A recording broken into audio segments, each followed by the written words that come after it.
One of the main problems with Ebola is the fact that a person can have the virus inside them but still appear to be in good health. Lori Johnson talked to an infectious disease expert about that, the response of the healthcare community, and where we stand on an Ebola vaccine. Dr. Nancy Cardori has been studying and treating infectious diseases for the last 30 years. She says one of the main concerns with Ebola is the test. Even if a person is infected with Ebola, the test will be negative until enough of the virus builds up inside the person. The test becomes positive when they have symptoms. So it doesn't help you before the symptoms, like many other tests do. That means people infected with Ebola can enter this country undetected. What happens after that is up to them, but precautions can be taken at the point of entry.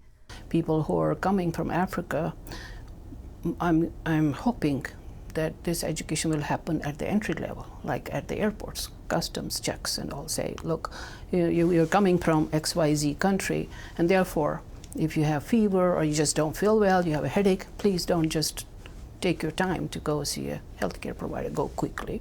In an effort to prevent Ebola from spreading in the United States, the CDC has issued a number of guidelines for hospitals across the country. Topping the list, zeroing in on patients who have been to West Africa. Experts say these patients should be kept and isolated even if they have symptoms as mild as a low-grade fever. Although Ebola is only spread through direct contact with body fluids, it takes just a drop, splashing into the eyes, nose, even a tiny cut.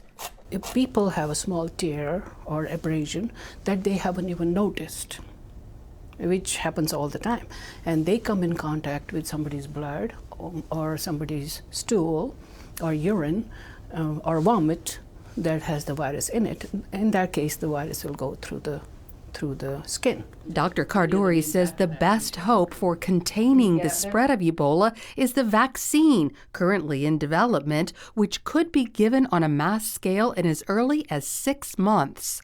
Because of the technology we have now, that is quite possible, considering and hoping there'll be no hurdles in the process that we don't know of yet. Dr. Cardori says until Ebola is contained in Africa, it will continue to spread around the world. Lori Johnson, CBN News.